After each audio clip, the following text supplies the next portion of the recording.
Eterno Deus, soberano Pai, Criador dos céus e da terra, estamos na Tua presença nessa noite, uma vez mais. Quero pedir que o Senhor venha usar o Teu servo, assim como o Senhor sempre tem usado, para a glória do Teu nome, se revelando através da Tua palavra, pois nós precisamos aprender do Senhor, que é manso e humilde de coração. Eu oro, crendo no nome de Jesus. Desejo saudar a igreja com a paz do Senhor. Pode tomar assento, irmãos. Esta noite, então, irmãos, vamos dar seguimento à lição número 2, a respeito da igreja dos gentios. A lição número 2 tem por título: A porta da fé se abre entre os gentios. O texto áureo vai nos dizer: porque o Senhor assim nos mandou. Eu te pus para a luz dos gentios, para que sejas de salvação até os confins da terra. A verdade prática nos diz: o propósito de Deus é que o Evangelho alcance todas as nações, revelando seu eterno desejo de salvar a todos. Nossa leitura bíblica em classe está no livro de Atos, capítulo 13, versículos 44 a 52, que nos diz assim: E no sábado seguinte, ajuntou-se quase toda a cidade a ouvir a palavra de Deus. Então, os judeus, vendo a multidão, encheram-se de inveja e, blasfemando, contradiziam o que Paulo dizia.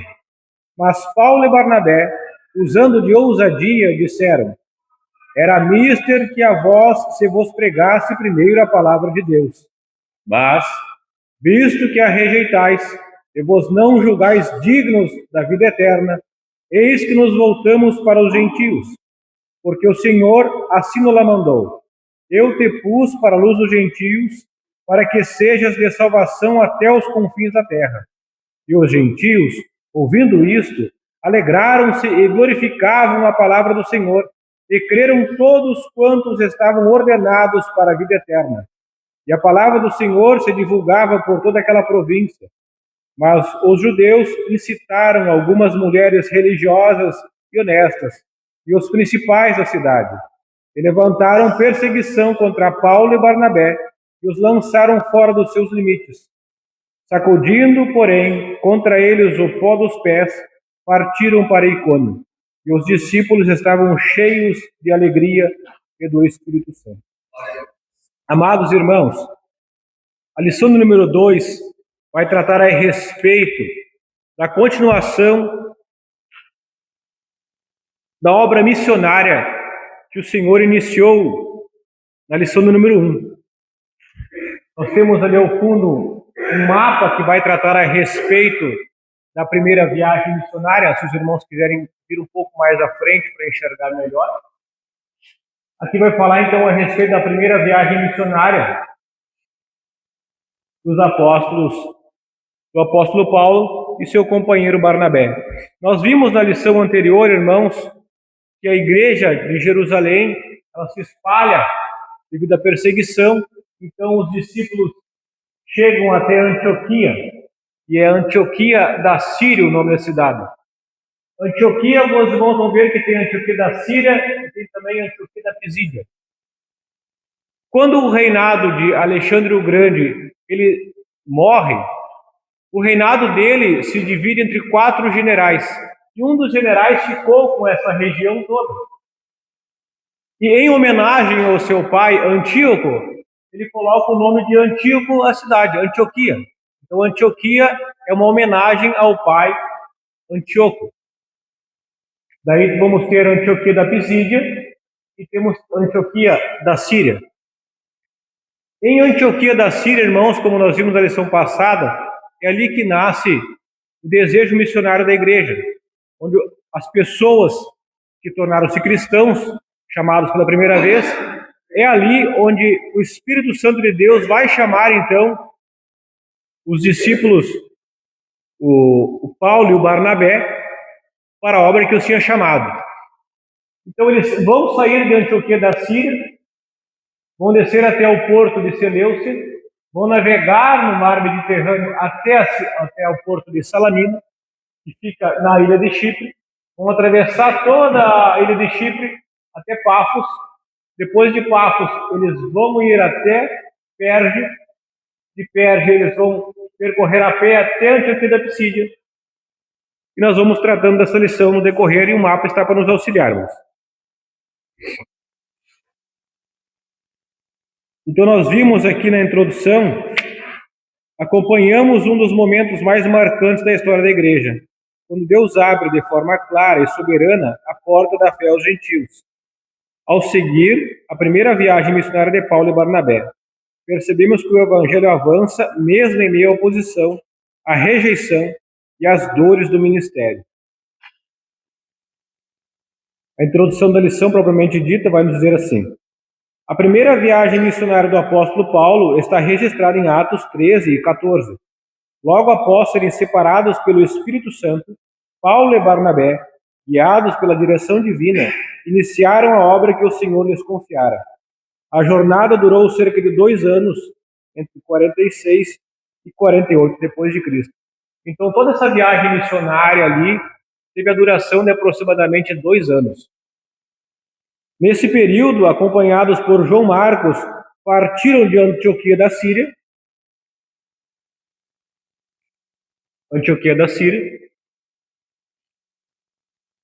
seguiram para Chipre e a ilha de Chipre, terceira maior ilha do Mediterrâneo, que por sinal era a terra natal de Barnabé. Então, o Senhor escolheu a Barnabé, e os irmãos se recordam de quem era Barnabé? Quando ocorre aquele movimento da propagação do evangelho, onde os judeus dispersos saíram após a perseguição de Estevão, eles saíram evangelizando, mas eles evangelizavam somente os judeus. Eles falavam da salvação que veio dos judeus para outros judeus. Alguns poucos irmãos, que eram helenistas daquele tempo, falavam para as outras pessoas. Em Antioquia foi propagado a maior parte do evangelho. Então lá houve-se um relato de que havia uma igreja crescente lá, aos ouvidos da igreja mãe em Jerusalém. Então eles fazem o quê? Eles enviam a Barnabé, que Barnabé vai comissionado pela igreja, a fim de averiguar o que estava acontecendo. Barnabé chega lá e vê que de fato a palavra do Senhor é pregada, vê que de fato a igreja é verdadeira, e abençoa os irmãos, e fica por lá. Depois, ele traz essas notícias para Jerusalém. Ao passo que ele vê que aquela igreja estava necessitando de ajuda. Então ele vai aonde, irmãos? Ele vai até Tarso, buscar quem? Buscar o apóstolo Paulo, que após a conversão, ele desce a Jerusalém, depois ele vai lá para Tarso e fica por lá. Ele vai até Tarso buscar a Paulo. Traz para Antioquia. E eles ficam em Antioquia um período de tempo. Até que chega-se a isso. Até que chega-se o momento de oração, que eles estavam em oração e jejum, e separa-se a Paulo e Barnabé, chamados por quem, irmãos? Quem chamou Paulo e Barnabé para a obra missionária? O Espírito Santo, perfeito. Então o Espírito Santo quem chama, e é o Espírito Santo quem envia. E avançaram pela Ásia Menor, anunciando o evangelho em Antioquia da Psídia, Icônio, Listra e Derbe. Então, eles vão avançar por aqui, irmãos, ó.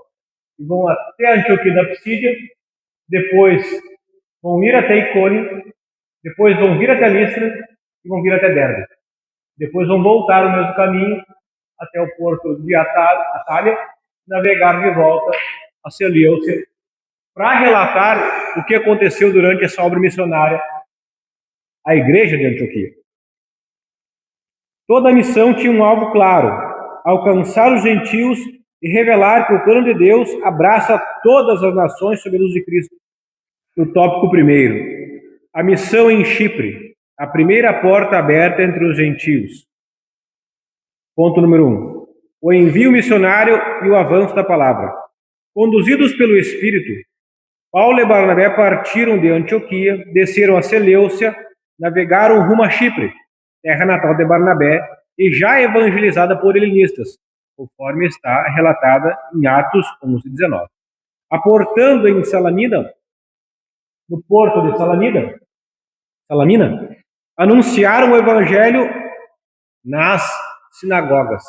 Note, irmãos, que haverá um padrão ao qual irá sempre se repetindo, porque uma vez que o Império de Roma dominava toda aquela região e os judeus foram dispersos, onde o judeu ia, ele fazia uma sinagoga para poder habitar naquele lugar, para poder falar da palavra. Então, em cada província, praticamente, existia uma sinagoga. E os irmãos que eram lá, anunciaram o evangelho nas sinagogas, eles falavam nas sinagogas. E Paulo também prossegue da mesma forma. Baseado em quê, irmãos? Baseado no relato do próprio Jesus. Ele disse: ser-me-eis discípulos, anunciareis a mensagem em Jerusalém, na Judéia, em Samaria e até os confins da terra. Então segue-se uma lógica. Por isso que Paulo chega na cidade e vai sempre procurar pregar primeiro ao judeu, porque a salvação veio do judeu, e primeiro o judeu, depois o gentio, depois o grego, seguindo-se assim esta ordem. Primeiro o judeu, também o grego, conforme está lá em Romanos, capítulo 1, versículo 16. Acompanhados por João Marcos, seu cooperador, avançaram pela ilha até Pafos. Assim a missão se expandia, demonstrando que proclamar a palavra exige fidelidade, reverência e obediência sensível à direção do Espírito Santo. Então, irmãos, o apóstolo Paulo prega primeiro nas sinagogas para os judeus, e na sinagoga, irmãos, não haviam somente judeus, haviam também alguns gentios que eram piedosos, que acreditavam em Deus.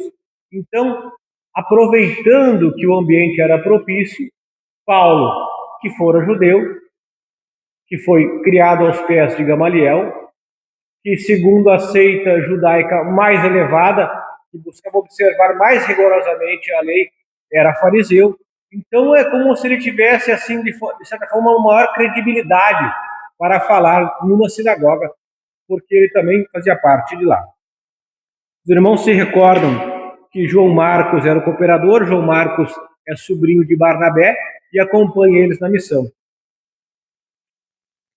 Então, conduzidos pelo Espírito Santo, o Espírito Santo não apenas separou a Paulo e Barnabé, mas os conduziu durante a missão. Tanto na obra missionária quanto no serviço do Senhor, é fundamental estarmos sensíveis à direção do Espírito Santo. Por quê? Porque o Espírito Santo separou, chamou, vocacionou, conduziu e sustentou. A obra missionária, irmãos, não parte no coração de Paulo, não parte no coração de Barnabé, não parte no coração da igreja de Antioquia. A obra missionária inicia-se quando, irmãos? Inicia-se, nós vimos na lição passada, com Abraão. Em Abraão seriam benditas todas as famílias da terra. Então o chamado à missão, irmãos, não nasce aqui.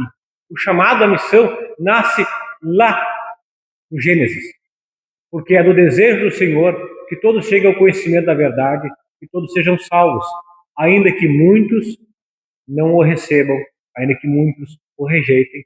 É desejo do Senhor que enviou o seu Filho a morrer na cruz para salvar os pecadores, que esses pecadores ouçam a mensagem e decidam por si só se querem aceitar ou rejeitar. Mas a missão nasceu no coração de Deus já no livro de Gênesis. Ponto número 2, o confronto com as trevas e a vitória do Evangelho. Em Pafos, ou seja, do outro lado da ilha de Chipre, os missionários enfrentaram Bar Jesus, também chamado Elimas. Bar Jesus e Elimas é a mesma pessoa, irmãos. Okay? Um mágico e falso profeta. Vamos ler Deuteronômio 18, 9 e 11. Quem achar pode ler por gentileza. E quando entrares na terra que o Senhor teu Deus te der, não aprenderás a fazer conforme as abominações dela. Entre ti não achará quem faça passar pelo fogo o seu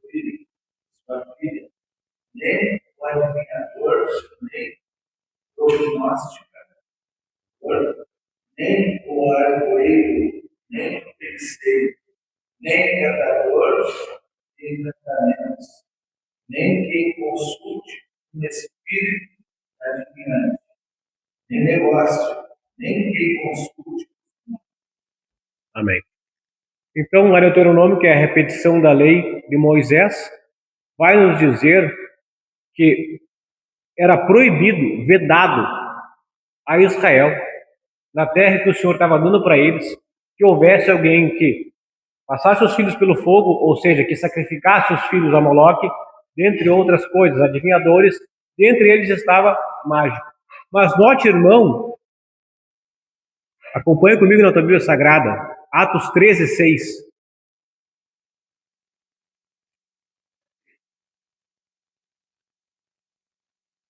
Viajaram por toda a ilha até que chegaram a Pafos. Ali encontraram um judeu chamado Bar Jesus, que praticava magia e era falso profeta. Na lição não está falando que ele era judeu, não está deixando claro. Mas o fato dele ser judeu é um baita de um agravante. Por quê? Porque se ele é judeu, ele conhece a lei. Conhecendo a lei, ele sabe que ele está errado fazendo aquilo lá. Praticar artes mágicas era vedado ao judeu. Como pode? Alguém que nasce da linhagem, alguém que pertence ao povo escolhido, fazer o errado e contraditório. Isso é muito comum, irmãos. É muito comum alguém que faz parte da igreja fazer o contraditório. É muito comum nos depararmos com aquilo que é vedado a nós fazermos, nós escolhermos fazer. E a consequência? Ele era profeta verdadeiro ou profeta falso? Amém? Um falso profeta que era judeu e mágico. Vemos que nem todo judeu guardava a lei. Por isso, algumas são sinagoga de Satanás, conforme relatado em Apocalipse 2, 8, 9. Alguns que dizem ser judeus e não são, mas são sinagoga de Satanás. O Elimas, ele resiste à pregação, tentando impedir que o procônsul Sérgio Paulo, homem prudente, e na tradução ainda vai dizer que ele é homem inteligente, ouvisse a palavra de Deus. Cheio do Espírito Santo, Paulo repreendeu com autoridade, declarando juízo divino.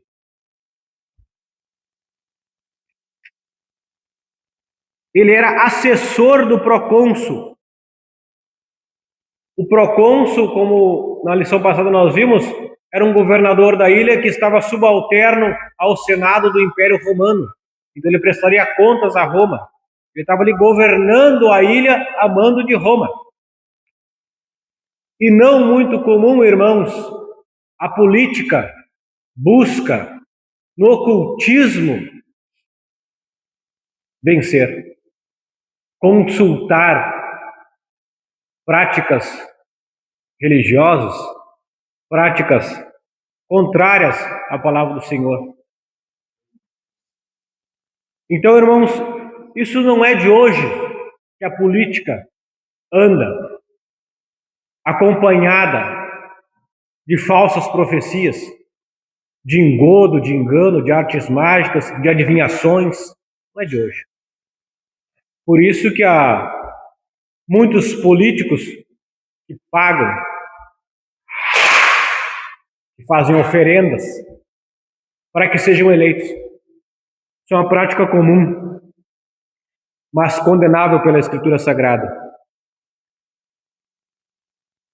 Pelo relato, então Saulo, também chamado Paulo, cheio do Espírito Santo, olhou firmemente para Elimas e disse: Filho do diabo, e inimigo de tudo que é justo, você está cheio de toda espécie de engano e maldade. Quando é que vai parar de perverter os retos caminhos do Senhor? Saiba agora que a mão do Senhor está contra você, e você ficará cego e incapaz de ver a luz do sol durante algum tempo. Imediatamente veio sobre ele névoa e escuridão, e ele, tateando, procurava quem o guiasse pela mão. O procônsul, vendo o que havia acontecido, creu, profundamente impressionado com o ensino do Senhor. O procônsul creu, ele ficou impressionado com o fato de Elimas ter ficado cego? Não. Ficou impressionado com o ensino que ele estava recebendo. Note, irmãos, que há uma similaridade também entre o fato de Elimas ter ficado cego. Quem mais ficou cego enquanto perseguia a igreja? Ora, o mesmo que proferiu sentença agora contra Elimas?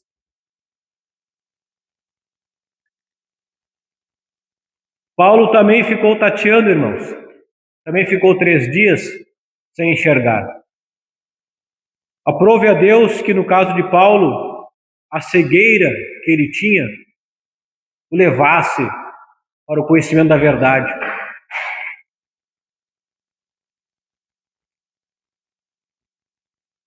Bom, César, é interessante que esse judeu aqui, que era um falso mestre, né, ele tinha ainda essa arte mágica, essas artes mágicas, de acesso de poder sobre as pessoas. Então a gente vê que a questão de alguém que se coloca assim, deliberadamente do lado da mentira, para tirar um benefício ali. Ele tinha uma posição de autoridade, ele conseguia influenciar aquele alto dirigente, né, da parte de Roma ali. Isso dava a ele um status de um poder sobre tudo. Né? Então a gente vê que nitidamente a ideia, né, a figura de alguém que não está interessado com a verdade, pratica mentira, mas que tira disso um benefício agora, né? A gente tem muito disso hoje nos nossos dias, né? Pessoas que sabem, e aí a gente vê assim o efeito, os dois ficaram cegos, a gente falou, né? Paulo era um homem que sinceramente buscava Deus, ele estava lutando, produziu a conversão dele. Mas nesse homem não. Esse homem estava deliberadamente do lado da mentira, ele vai ter uma favor. Todo judeu sabia que ele estava praticando, era algo prático. Mas ele se utilizava daquilo, ele era um pregador da mentira, um falso profeta. Hoje nós temos pessoas que estão enganadas no nosso meio, sinceramente enganadas, mas existem pessoas no nosso meio que são deliberadamente falsos profetas. E sobre esse o juízo de Deus será severo. Eles estão conscientes de que eles estão ensinando a palavra de Deus, o caminho que às vezes estão arrastando uma multidão atrás de e não querem abrir mão dessa posição que isso traz para eles um benefício. Muito bem pontuado.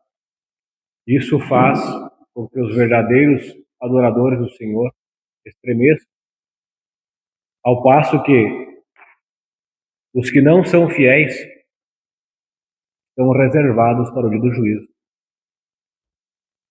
O que é triste. Então, aqueles que estão cegos e obstinados no entendimento precisam ser guiados pela mão. Alguns assim encontram salvação. O procônsul ficou maravilhado não com a cegueira, mas sim com o ensinamento. Glorificados em nome do Senhor. Então, irmãos, onde a luz resplandece, as trevas recuam. Aqui foi uma situação onde, como o irmão Antônio bem falou, o Elimas, ele tinha poder sobre o procônsul. Ele usava de artes mágicas, sabendo que era errado, para tirar benefício próprio, para ser bem visto. Então, isso é perigosíssimo. Mas alguém que já se entregou a essa vaidade, somente o Espírito Santo poderá trazê-lo de volta. Ponto número 3. Confiando no poder transformador do Evangelho. O encontro em Pafos revela que o Evangelho rompe barreiras sociais e espirituais. Paulo, cheio do Espírito Santo, confronta Elimas e testemunha a conversão de Sérgio Paulo, mostrando que a palavra transforma mente, coração e vida. O Evangelho ilumina o entendimento, renova o interior e produz frutos visíveis. E também confiemos nesse poder, orando por quem resiste e anunciando com fé. A jornada agora avança para a Antioquia da Psídia, onde a missão alcançará novas proporções. Então, irmãos, enquanto o procônsul procurava diligentemente entender e ouvir o que Paulo falava, e diligentemente ele quer dizer assim, buscar com grande interesse, né? Com esforço, com dedicação, de querer ouvir aquilo lá. Não era alguém que estava só ouvindo por ouvir, é alguém que ouviu e queria buscar entender. Quando buscamos entender a palavra do Senhor, sim, ela produzirá frutos em nosso coração. Mas quando ouvimos de qualquer forma, é uma obra muito mais difícil para o Espírito Santo pegar aquilo que nós nem queremos entender para descer no nosso coração. Então, quando ouvimos com o ouvido, processamos na nossa mente e buscamos entender com o coração, aí sim as coisas acontecem.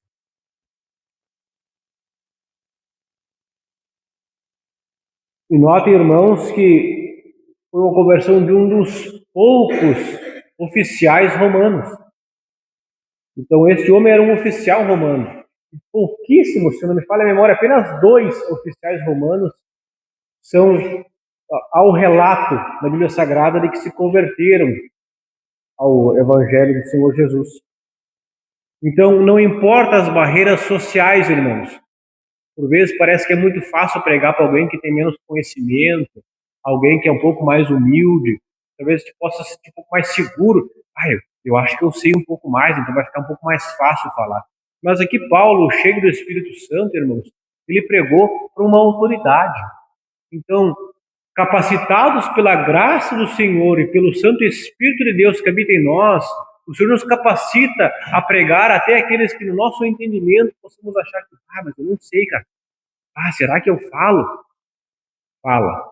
Seja um portador da mensagem do Evangelho. Não importa qual seja a barreira social, econômica, de raça, de cor, de credo, não importa. Porque quem nos chamou foi o Espírito Santo de Deus. Quem nos vocacionou foi o Espírito Santo de Deus. Quem usa a nossa boca é o Espírito Santo de Deus. Quem vai converter o ouvinte é o Espírito Santo de Deus. Então cabe a nós aceitarmos a nossa parte, que é anunciar a palavra, o ano aceitável do Senhor e a salvação na porta que o Senhor Jesus abriu quando morreu naquela cruz do Calvário, para salvar pecadores, dos quais nós somos parte. Pode falar. Assim como o Espírito Santo fala conosco através da sua palavra, né? Se revela para nós a palavra de Deus, a importância de nós estarmos orando, falando com Deus e aprendendo mais da sua palavra. Porque assim como Deus se revela através da sua palavra, se nós não tivermos intimidade, se nós não tivermos intimidade com a palavra, com o conhecimento, nós somos e poderemos vir a ser certamente enganados por falsos profetas.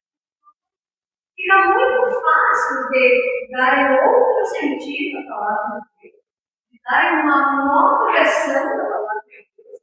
E muitas vezes as pessoas acabam aceitando aquela nova ou porque não querem ser confrontadas, ou porque, de fato, aquilo realmente acabou, a pessoa acabou por tanta persuasão que convenceu ela, né? Usando a própria palavra, enganando. Por isso, a importância de nós estarmos ouvindo a voz do Senhor e aprendendo mais. Perfeito, é muito importante que o ensino seja baseado na Escritura Sagrada e não em achismos de ser humano ou em tradições recebidas por nossos pais. Porque quem vive baseado em tradições, talvez nunca viveu o Evangelho. É perigoso, irmãos, quando a pessoa diz que meus antepassados faziam assim. E nesse livro que tu tem em casa, chamado Bíblia Sagrada, isso que teus antepassados faziam era aprovado ou reprovado pelo prumo da palavra. O aferidor da medida da nossa fé deve ser a palavra. Teremos experiências com o Espírito a fim de que nossa fé seja fortalecida? Sim, mas nossa fé deve estar baseada na palavra. E fato é que muitos dotados de um espírito de engano, usam a palavra para gerar uma heresia, as quais foram combatidas desde os primórdios da igreja. Não haverão novas heresias, haverão sempre roupagens diferentes de mesmas heresias que já foram combatidas pelos pais da igreja lá no passado, no nascimento da igreja. Então, a palavra do Senhor, ela é viva e eficaz, e ela nos torna aptos a entendermos, quando desejamos entender, e não quando queremos só ler por ler. Devemos buscar no Senhor, no seu Espírito, a capacidade de não somente ler o texto, mas buscar entender e compreender aquilo que o Espírito Santo quer se revelar através da palavra. Ponto número 2. Alguma dúvida ou comentário a respeito do ponto número 1, irmãos? Rapidamente, ainda essa questão desse rádio, ele produzia algo, né? Ele é chamado de imagem, e ele conseguia, de certa forma, enganar. Ele conseguia passar por algo verdadeiro. E o que a gente vê aqui, irmão? Hoje a gente vê uma questão que é muito parecida com isso, que é a questão de falsos profetas alardeando a presença de Deus e o mover de Deus. A internet está cheia disso, por conta de sinais. E aqui fica um alerta muito forte para nós, né? Que nem o irmão falou, é a palavra de Deus que tem que ser o nosso norte. Então, quando a gente começa a ver coisas, e irmão, eu nunca vou questionar, para mim não interessa realmente se há realmente um milagre ou não há. Porque não é o milagre o sinal que deve validar a presença de Deus ou não. Se a gente vê a Escritura, a gente vai ver que esses falsos ministros que se travestem até mesmo em anjos de Deus, eles podem produzir sinais e maravilhas. Aliás, uma das coisas que vai caracterizar o período do anticristo vai ser o grande número de sinais e poder e maravilha. Então, quando a gente vê pessoas, tem uma revelação, meu Deus, tem revelação, tem sonho, tem isso e tem aquilo, eu vi orar e acontece isso, acontece milagre, eu vi, eu presenciei. Irmão, se está em confronto com as Escrituras, não é de Deus, irmão. É simples. Então o cristão tem que aprender, irmão, a parar de olhar as coisas sobrenaturais e começar a olhar o que a palavra diz a respeito de coisas, de cada situação. Por quê? Porque o próprio é dado ao próprio Satanás e seus anjos esse poder de engano. E esse homem fazia alguma coisa, ele desenvolvia alguma coisa, e aquele homem estava confuso. O procônsul olhava e achava ele que ele era um falso. Ele tinha um público cativo. Ele não era alguém apenas convincente. Ele produzia algo a nível espiritual que fazia aquelas pessoas olharem e acreditar que ele era um profeta verdadeiro. Ele teve que ser desmascarado pelo verdadeiro Espírito de Deus, pelo verdadeiro profeta. Então, hoje, em nossos dias, irmão, tem muita gente que olha na internet e vê isso aí. Aqui Deus se manifesta. Porque aqui a cura... Irmão, o diabo também pode fazer isso. Além do fato de que um falso profeta, ou um homem não usado por Deus, pode sim, um homem não de Deus pode ser um lugar que não é de Deus, pode haver curas verdadeiras ali. Pode haver. Quer dizer, isso, irmão, a única coisa que valida um ministério, que valida uma pessoa, se é de Deus ou não, é a obediência às Escrituras. Ponto final. E você vê hoje tocar uma trombeta. Não, mas aqui acontece, aqui tem milagre, aqui tem isso, aqui tem aquilo. Isso não é garantia de Deus operando. E aí em Atos está muito claro isso. Obrigado.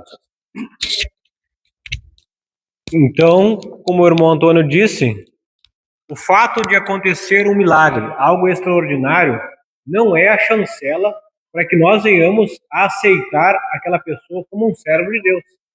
Até porque Balaão era um falso profeta. Balaão errou com a profecia? Balaão produziu milagre ou não? Então, o que faz de Balaão ser um falso profeta?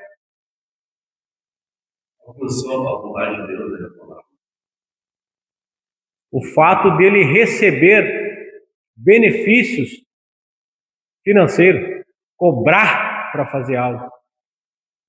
Condenado em Apocalipse. Não, quando ele ia falar a maldição, Deus mudou a palavra. mudava na boca dele. Mas o coração dele ele queria, pelo dinheiro Claro, ele queria. Só que ele não conseguia. Ele já tinha vendido o seu ministério. Poderei amaldiçoar o Senhor. Vender o ministério, não há preço que pague. Assim como o nosso Senhor foi vendido por 30 moedas de prata, assim tem muitos ministérios que se venderam por fama, por sucesso, por dinheiro, e estão arrastando multidões. E estão fazendo e acontecendo, e todo mundo está vendo que Deus está no negócio. Mas depois, ô Jesus, eu preguei em teu nome, eu curei em teu nome, eu fiz tudo isso em teu nome, olha aí um monte de gente que foi salvo através de mim. Apartai-vos de mim que não vos conheço. A salvação não depende de nós, é obra do Espírito. Quem comissiona, quem chama, quem envia, quem converte, é o Espírito de Deus. Cabe a nós, se quisermos ser usados, nos permitir para que o Senhor use vasos de barro que carregam a preciosa mensagem do Evangelho para contagiar e manifestar o amor de Deus a mais pessoas. Ponto número 2, então, irmãos, missão em Antioquia da Psídia, o Evangelho que ilumina. Então, irmãos, encerrando a passagem em Chipre, aqui em Pafos foi a questão do procônsul, do Elimas. Terminado aqui, eles navegam, então, até a Panfilha, lá em Perge. E em Perge, irmãos, Paulo e Barnabé são abandonados por João Marcos. Não se sabe o motivo, mas fato é que Paulo ficou um bom tempo magoado com o fato de João Marcos tê-los abandonado. Pois quando Barnabé e Paulo vão fazer a próxima viagem, e Barnabé quer levar João Marcos, Paulo vai dizer, não, esse aí já nos abandonou antes do passado, por que vai levar de novo?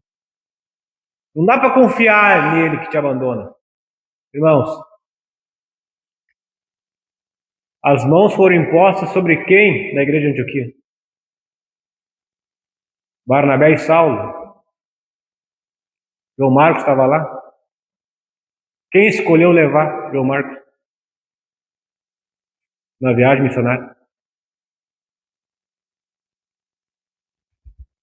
Deus falou para Abraão, sai da tua terra, da tua parentela. Deu uma ordem específica. Abraão que quis levar Ló junto. Deus não mandou levar Barnabé. Ou tem um versículo que diz que Deus mandou levar Barnabé junto. Então, irmãos, por vezes, se Deus não chamou e a gente quer levar junto, vai dar problema. Não vai acontecer da forma que Deus quis. Não se sabe qual é o motivo, qual é a razão que João Marcos declinou da missão. Mas a missão não era para João Marcos. A missão era para Paulo e Barnabé. Levantando-se na sinagoga, Paulo dirige-se a judeus e gentios tementes a Deus e percorre a história de Israel para revelar que tudo aponta para Cristo.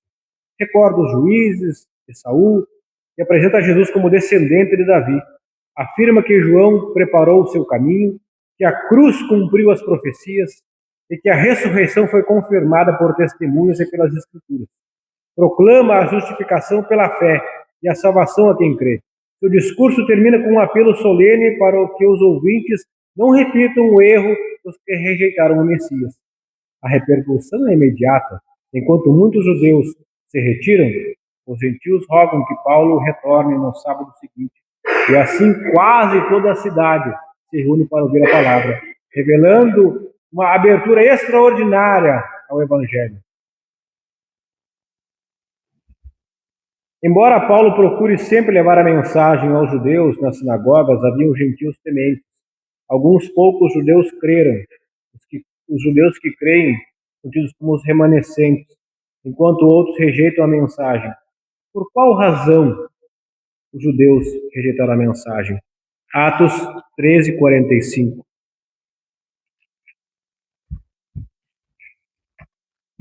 Atos 13, vamos ler do 44. Atos 13, 44. Quando os judeus viram, no sábado seguinte, quase toda a cidade se reuniu para ouvir a palavra do Senhor. Quando os judeus viram a multidão, ficaram cheios de inveja e, blasfemando, contradiziam o que Paulo estava dizendo. Elimas era judeu, Elimas contradizeu e tentou afastar a fé do procônsul. Paulo repreendeu, em nome do Senhor ele ficou cego.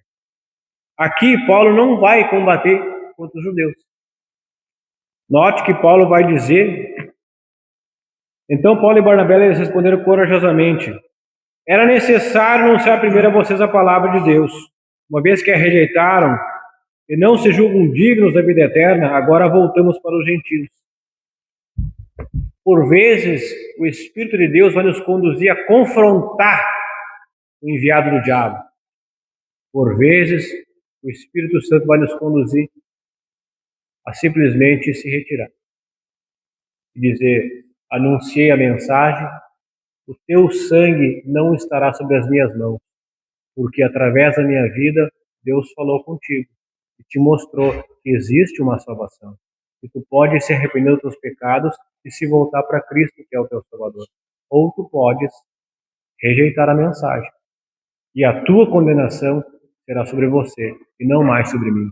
O ofício profético, irmãos, relatado em Ezequiel, fala exatamente isso. Quando o Senhor falar através da nossa boca e falar, ó, vai lá e fala tal coisa, e nós nos acovardarmos e não falarmos, e aquela pessoa continuar na transgressão, o sangue dela será cobrado de nós, nos acovardando. Mas se nós anunciarmos a palavra, anunciarmos a salvação, e aquela pessoa prosseguir no engano, nós estamos livres. Foi assim que Paulo e Barnabé fizeram com os pés. Sacudiram os pés, o pó, conforme o Senhor Jesus orientou os discípulos, lembram? O Senhor Jesus orientou os discípulos quando de 2 em 2 mandou a pregar e vão lá e anunciam. E se alguém não receber? Vocês sacudam a poeira dos vossos pés e a condenação vai ficar sobre eles.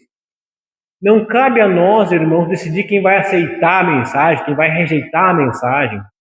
A gente queria saber, justamente, para aí já quem vai ser certeiro o negócio, né? E não ser frustrado. Preguei a palavra e a pessoa não aceitou. Talvez não aceitou hoje. Talvez aceitará no porvir. Talvez não aceitou hoje. Talvez nunca vai aceitar. Nós nunca vamos saber. Só naquele dia. Quando encontrarmos essa pessoa no céu. Ou não. Mas o nosso papel nós cumprimos. Nós não podemos ser uma igreja confinada a 4 paredes, que não anuncia a mensagem a mais ninguém. Essa mensagem é tão boa a ponto de que nos alegrou, que nos salvou, que nos faz nos reunirmos em cultos de adoração ao nosso Deus. Essa mensagem não teve poder para nos transformar, nos tirar de um charco de lodo, do lamaçal do pecado, nos dar a alegria de viver. Pois essa mesma mensagem, agora nós somos portadores dela. E nós podemos anunciar a mais pessoas e orar para que o mesmo processo que aconteceu em nós, e que chegamos à salvação, ocorra na vida de mais pessoas. Mas os judeus tinham inveja. Por que será que eles tinham inveja? Porque o judeu anunciava na sinagoga, mesma coisa, a lei, a lei, a lei. Irmãos, se nós fôssemos judeus e anunciássemos somente que isso não pode, isso não pode, isso não pode, isso não pode, isso não pode, quem é que quer vir na igreja? E é o que muitas pessoas acham, que ir na igreja é uma série de não podes. Eu não vou na igreja dos crentes lá, tá louco? Não pode fazer isso, não pode fazer aquilo, não pode fazer aquilo. Irmão, se nós ficarmos somente falando do que não pode, as pessoas não vão querer vir. Agora, se falar que tu pode ser salvo de uma condenação eterna do pecado que tu já praticou, e a única solução e salvação para a tua vida é o Senhor Jesus, pode ser que essa mensagem seja mais eficaz para que pessoas venham à igreja, para que pessoas tenham um encontro com Cristo, para que pessoas renunciem o prazer do pecado por amor a Cristo. Então, Paulo anunciou a mensagem com coragem, com ousadia. O Espírito de Deus estava no negócio. Não era só palavras vazias. É por isso que quando Jesus anunciava a palavra, as pessoas falavam assim, mas quem é esse? De onde é que vem essa sabedoria? Por quê? Porque ele anunciava a mensagem pelo Espírito e não na força do braço. Vamos chegar aqui, vamos ler o que pode, o que não pode na palavra do Senhor, nós vamos sair daqui enfadados. Se não for o Espírito de Deus pegar aquela palavra e nos fazer assentar no nosso coração e meditarmos no porquê que não pode, o que Deus tinha contra isso ali, o que Deus não queria, será? Mano, o que tem a ver contra artes mágicas agora? Não pode. Artes mágicas, irmãos, não é um truque de baralho que eu faço uma carta desaparecer, depois aparecer, por meio de técnica. Artes mágicas era diferente, era consulta a espíritos, era algo de poder oculto. Essa magia, não a arte do ludibriário, do engano. Artes mágicas era diferente. Por que não posso consultar um morto? Ora, na palavra do Senhor está relatado lá que Saul quis consultar a Pitizona, que fez levantar a Saul dos mortos para consultar, e o próprio Espírito Samuel falou com Saul. Mas era o Espírito de Samuel? Ou era um outro espírito enganador se passando por Samuel? Então, existem coisas na palavra do Senhor que ele vai dizer isso não. Para quê? Para que venha nos proteger. Por quê? Porque estamos num mundo de engano. Então, o Senhor que nos ama não quer a gente praticando algo que vai lá na frente resultar em dano para nós. Por isso que, pelo amor do Senhor, ele nos proíbe de certas coisas. Por que é errado ter mais de uma mulher, se no passado lá eles podiam ter várias mulheres, agora chegou na nossa vez, eu tenho que ter só uma mulher? Como é que foi no princípio? Macho e fêmea os criou, uma só carne. Se os pais da fé tiveram mais de uma mulher, não estavam de acordo com a vontade plena do Senhor, porque a vontade do Senhor era um casamento monogâmico, ainda que eles tivessem várias mulheres. Ainda que existisse uma possibilidade disso, não era essa a vontade do Senhor. Porque um coração é namorado em outro, vai ter ciúmes. O Espírito Santo de Deus não tem ciúme de nós? Um casal não tem ciúme do outro? E se o homem tiver duas mulheres? Uma mulher não vai ter ciúme da outra? Uma mulher que gera frutos não vai se querer sobressair a que é estéril? Como nós vimos nas lições passadas. Então tudo isso gera confronto e desestrutura no lar familiar. Qual é a moral? José deve ser sempre certo. Moisés, assim como Jesus tem uma única igreja, fizeram a teologia, eles fizeram muito. Nós temos uma única igreja espiritual. Várias congregações. Existe Cristo, uma igreja. Amém. A Deus. Perfeito.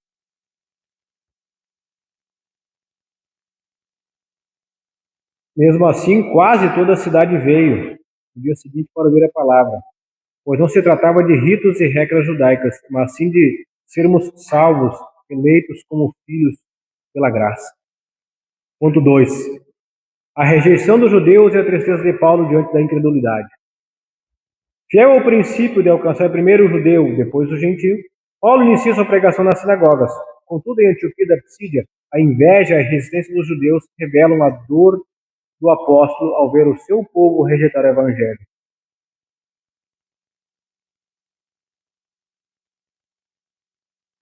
Se eu não era salvo, minha família não era salva, e agora eu aceitei Jesus, e agora eu vou falar do amor de Deus para minha família, e eles não aceitam, será que vai me doer saber que eles não aceitam? Com certeza vai. Por isso que Paulo sentia dor. Paulo sentia dor por saber que eles estavam tão cegos quanto ele no passado. E mesmo ele falando e sendo usado por Deus para alcançar várias pessoas, talvez o que ele mais desejava alcançar não era alcançado. Muitas vezes isso é um lado dolorido do ministério, de termos um familiar que não se rende ao amor de Cristo, ainda que seja anunciada a palavra, ainda que tu derrame tuas lágrimas, ainda que tu ore por aquela pessoa. Pode ser que tu não venha ver o fruto disso. Pode ser que o Senhor te leve para a eternidade, aquela pessoa fique viva e a posterior ela seja alcançada pelo Evangelho. A posterior a mensagem frutificar. Nós não podemos desistir. Diante de recusa, Paulo e Barnabé declaram: era mister, ou seja, era necessário que a vós se vos pregasse primeiro a palavra de Deus. Mas visto que a rejeitais, eis que nos voltamos para os gentios. Assim, dentro do propósito soberano de Deus, o Evangelho alcança nações. Inveja, blasfêmia, contradição. Não bastasse rejeitar a salvação, ainda procuravam descredibilizar a mensagem. Quem não ajuda, muito atrapalha. Jesus já dizia: quem comigo não ajunta, espalha. Ou seja, Paulo e Barnabé falando da mensagem do Evangelho para que pessoas se convertessem ao Evangelho, mas eles não se converteriam ao judaísmo. Portanto, o prestígio que aqueles judeus da sinagoga tinham seria extinguido, lançado por terra. Por quê? Porque a mensagem do Evangelho é uma mensagem de poder para salvar o pecador. Já a mensagem do judeu, nas sinagogas, normalmente parece ser somente mais um ritual religioso. Nós devemos tomar cuidado, para que o culto ao Senhor não se torne apenas mais um ritual religioso de que nós vemos na igreja, mais uma vez, vamos cantar nos corinhos, vamos ver uma palavra de vitória, vamos adorar o Senhor, vamos ver a mensagem. Não. A mensagem do Evangelho é poder de Deus para nos transformar, para nos salvar, para nos fazer andar na presença do Senhor da maneira que Ele quer. E é por isso que nós adoramos ao Senhor. É por isso que nós nos reunimos na sua casa de oração, para bendizer, adorar, glorificar o nome do Senhor que nos resgatou, que nos salvou e que vive eternamente. Nessa situação, qualquer problema na régua, né? Uma posição superior. Os irmãos lembram o que aconteceu no caso de Jonas? Por que Jonas não queria que a mensagem fosse pregada?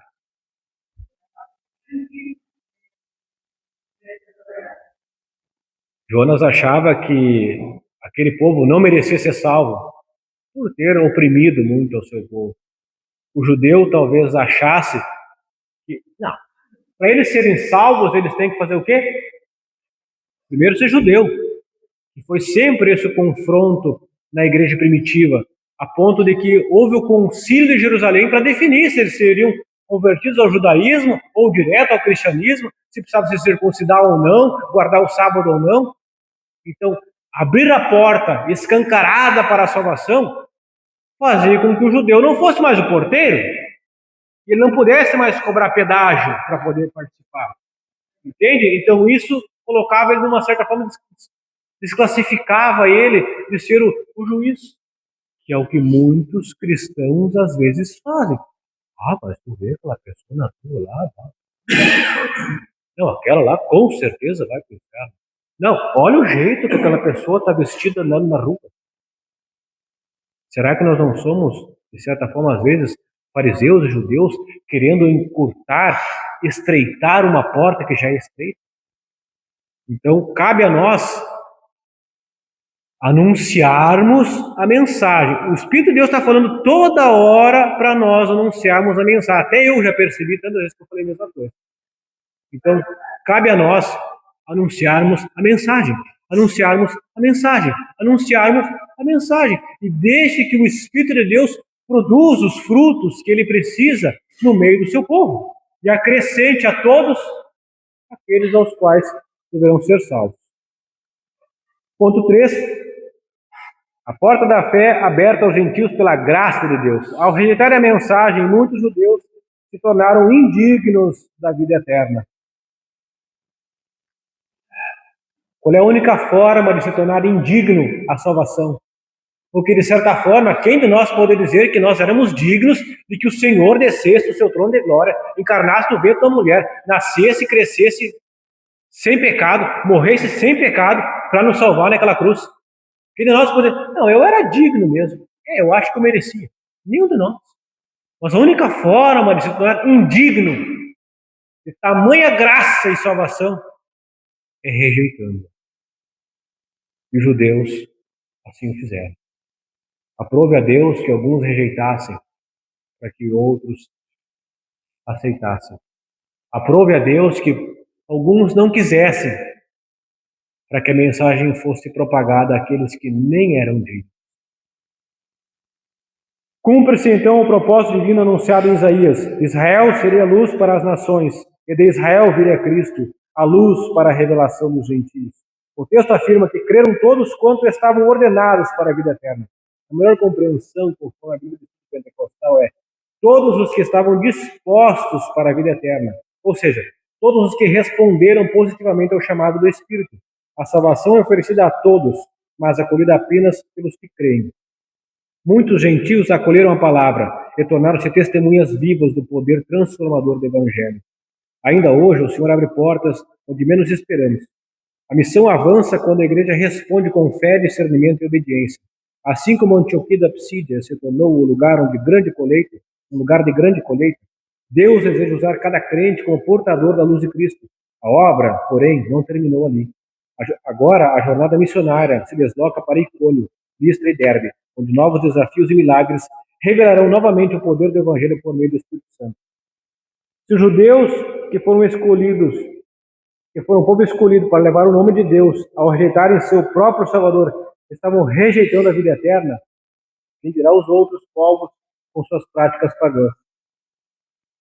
Se o judeu que foi eleito para anunciar a Deus, ao rejeitarem o Cristo, também rejeitaram o Salvador, e se tornaram indignos da salvação, quanto mais os demais povos que por natureza eram idólatras, quanto mais diversas religiões ao redor do mundo que anunciam uma salvação, um modo de viver baseado em amor ao próximo, mas que não tenha Cristo como Salvador, que não tenha a palavra do Senhor como sua regra de fé e prática, que acrescentam à palavra do Senhor um livro, uma doutrina e um ensinamento humano, deturpando a salvação, tornando-se hereges, tornando-se falsos profetas. A salvação é única e exclusivamente por uma porta. A porta é Cristo Jesus. Nem mais, nem menos. Não há eleição por parte de Deus. A resposta humana implica em aceitar ou recusar a oportunidade de sermos salvos. Jesus já morreu, já ressuscitou, já pagou o preço. A mensagem está sendo anunciada. Arrependa-se enquanto há tempo. O ponto número 3, para nós corrermos, irmãos, a missão é Icônio, Listra e Derbe, a fé que persevera. Icônio, ponto 1, Icônio, o testemunho ousado que enfrenta a oposição. Em Icônio, Paulo e Barnabé entraram na sinagoga e anunciaram o evangelho com tal convicção que muitos judeus e gregos creram. O Senhor confirmava a palavra com sinais e prodígios, dando testemunho da graça que operava por meio deles. Entretanto, a cidade dividiu-se e uma conspiração surgiu para apedrejá-los. Obedientes à direção do Espírito, os missionários retiraram-se para Listra, não por medo, mas por prudência, preservando-se para continuar a missão. Onde a palavra frutifica, a oposição também se levanta, mas o avanço do evangelho não pode ser detido. Novamente eles pregaram na sinagoga, novamente alguns creram, alguns não creram, e diante de uma cilada que eles estavam preparando, o Espírito de Deus já direcionou eles para outro lugar. Então eles já saem de Icônio e vão para Listra. Se em Icônio eles queriam apedrejá-los, vamos ver o que acontece em Listra agora. Em Listra, Paulo cura um homem aleijado de nascimento que leva a multidão confundida a tentar adorá-los como deuses. Paulo e Barnabé rejeitam a idolatria e anunciam o Deus vivo, Criador de todas as coisas. Será que nós temos a maturidade de que Deus venha operar prodígios, sinais e maravilhas e curas extraordinárias através da nossa vida e nós venhamos a atribuir a glória a Ele? Ou venhamos a dizer, batendo no peito, assim, fez por causa que eu orei. Eu coloquei as mãos e orei. Essas almas se converteram por causa que eu falei a palavra.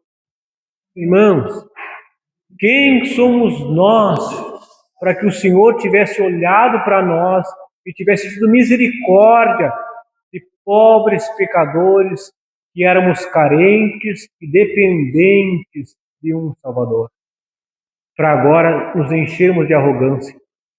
Quando o nosso Mestre, sendo Deus Todo-Poderoso, lavou os pés dos discípulos e nos instruiu a sermos mansos e humildes.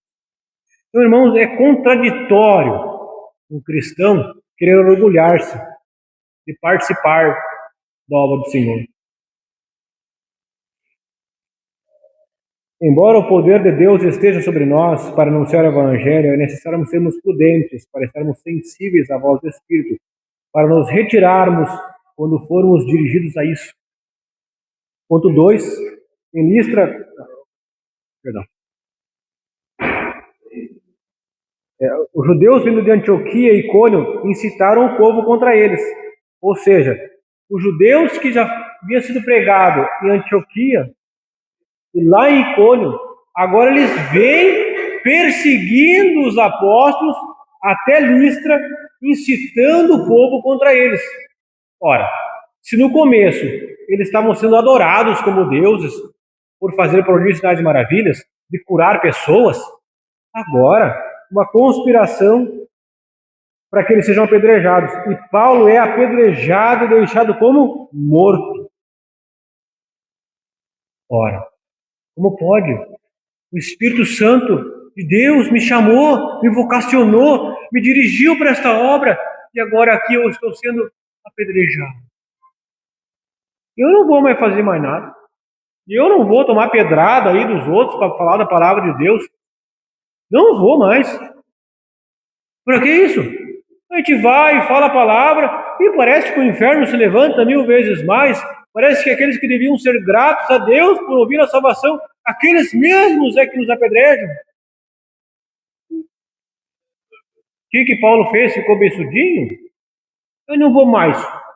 Se é para ser assim, eu não brinco mais. Deixado como meio morto. Que nem o cara que foi salvo pelo bom samaritano. Mas o Senhor o restaura e ele se levanta, retornando à cidade para reafirmar seu compromisso com o Evangelho. A fé bíblica não foge da dor, permanece firme porque está ancorado no Deus vivo. Paulo é apedrejado. 2 Timóteo 3:11, Paulo vai falar a respeito disso que aconteceu. Em Gálatas 6:17. Gálatas, irmãos, então, fica sendo aquela região lá, Galácia.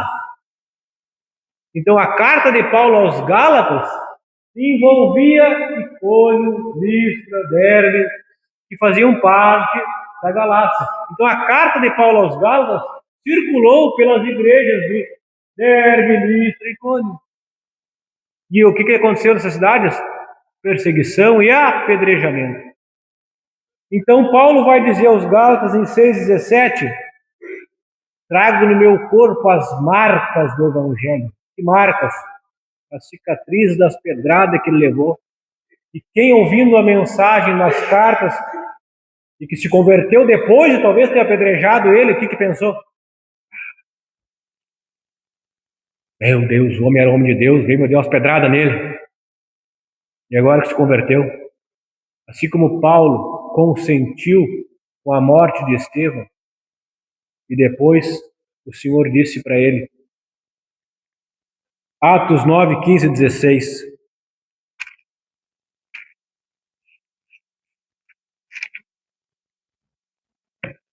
Atos 9:15-16. Mas o Senhor disse a Ananias, vá, este homem é meu instrumento, escolhido para levar o meu nome perante os gentios e seus reis, e perante o povo de Israel. Mostrarei a ele o quanto deve sofrer pelo meu nome. Ele não fala o quanto deve ser elogiado, vangloriado, o quanto deve ser mimado, o quanto deve ser levado no colo. Paulinho, vem cá, Paulinho, tu trouxe a mensagem. Bajulado? Não. Sofrer. O convite ao Evangelho, irmãos, é o convite de sofrer por amor a Cristo. Temos Timóteo, sofre por vida. Convite espinhoso, né? Ele disse que estava preso no Evangelho. Então, Paulo, irmãos, foi verdadeiramente um homem de Deus, usado por Deus. E o ponto 3, em Derbe, os frutos que brotam da perseverança. Em Derbe, o Evangelho encontra terreno fértil, muitos se convertem e novos discípulos são formados.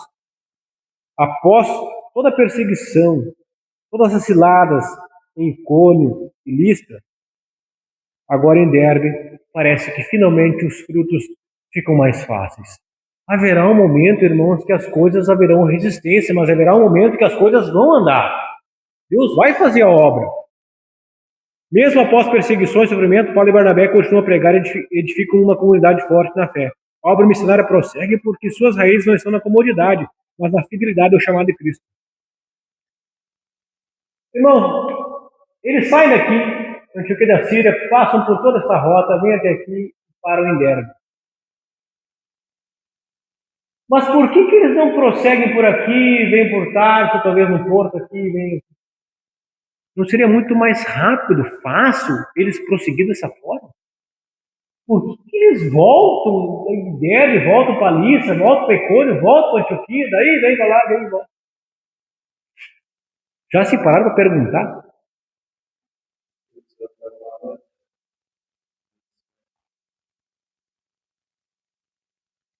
Eles voltam para verificar como tudo estava. Eles não fundaram igrejas?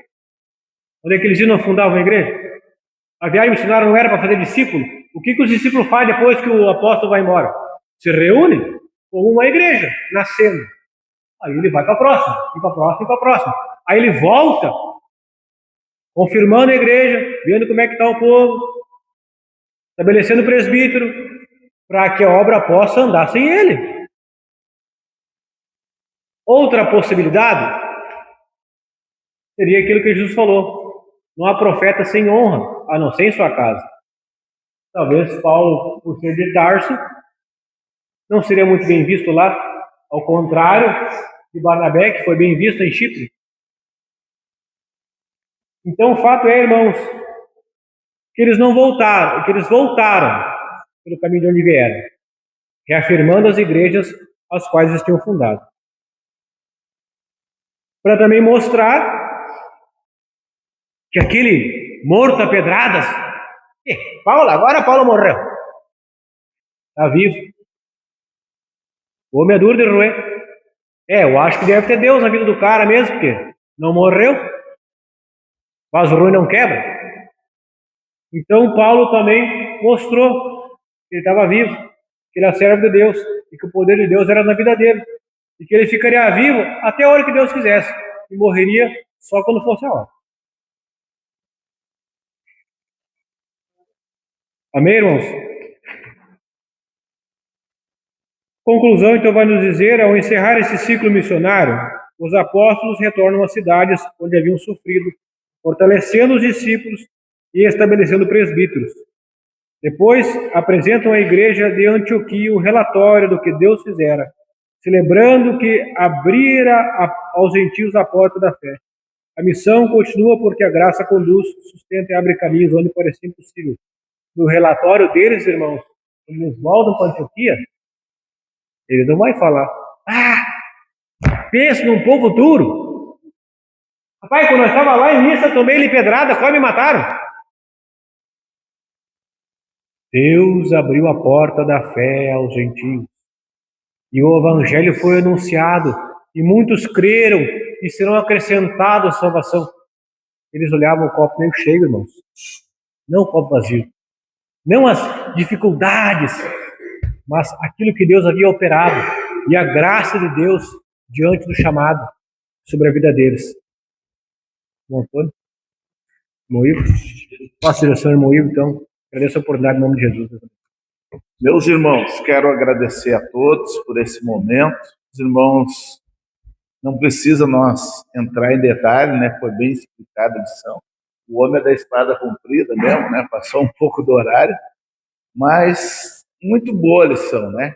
Bem aproveitada, né? Pena que o relógio, né, corre depressa, nós temos 1 hora de ensinamento, né?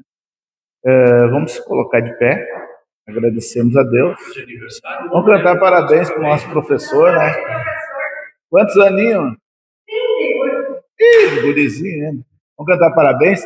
Parabéns para você, nessa data querida, muita felicidade, muitos anos de vida, que Jesus abençoe, é a nossa oração, e te dê sua graça, e sua proteção,